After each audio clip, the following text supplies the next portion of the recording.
A stressed-out teenager, weighed down by exams and expectations, slammed a $10 bill on the counter of a rage room. Armed with a crowbar and a head full of frustration, he stepped into a dimly lit room filled with old electronics and glassware.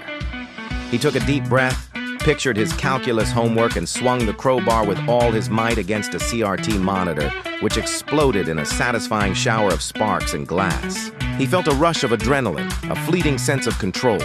This was exactly what he needed. Feeling emboldened, he turned his attention to the graffiti-covered drywall, winding up for a massive swing. He swung the crowbar with a ferocious grunt, hitting the wall far harder than intended. Instead of a simple dent, a network of glowing red cracks spread from the point of impact like a spider web. The room trembled. Before the teen could even process what was happening, the wall exploded outwards in a cloud of dust and plaster. A colossal, red-skinned Oni with massive tusks and wild, flowing white hair emerged from the breach, stretching its muscular arms. "Finally!" the demon roared, his voice shaking the remaining objects in the room. "Someone broke the seal! I've been trapped in that drywall dimension since 1987! The teen, pale and trembling, dropped the crowbar with a clatter. He managed a weak, squeaky voice. "Can I get a refund?"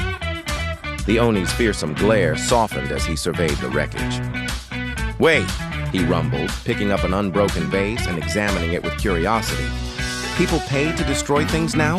In my day, we just did it for the sheer joy of it." A wide, toothy grin spread across his face. With a gleeful laugh, he grabbed a discarded sledgehammer and obliterated a stack of old printers in a single, mighty swing. The teen watched, awestruck, then hesitantly picked up his crowbar. The Oni noticed him. "You got good form, kid," he bellowed over the sound of shattering porcelain. "But you gotta bend the knees more. Put your whole demonic rage into it." The two began smashing things together, the Oni offering enthusiastic, if unorthodox, pointers. Suddenly, the door flew open and a flustered manager stormed in, clipboard in hand. "Kenji, we've talked about this.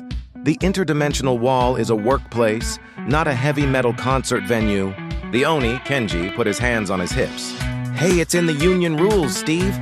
I get a 15-minute primal scream and heavy chanting break every 4 hours. It's for my mental health." The manager, Steve, sighed and jabbed a finger at a contract on his clipboard. "The contract specifically says quiet contemplation, Kenji," the Oni scoffed.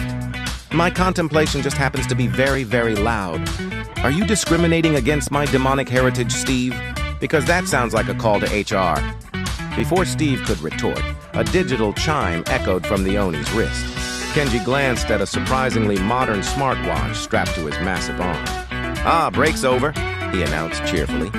He gave the teen a pat on the back that nearly sent him through the floor, and then casually walked back towards the gaping hole in the wall, which shimmered and sealed itself shut behind him. A single massive thumb poked through the drywall for a final thumbs up before vanishing. Steve sighed, pinching the bridge of his nose. "Honestly, he's our best employee, never calls in sick." He then turned to the bewildered teen and handed him a broom. "Now help me clean this up."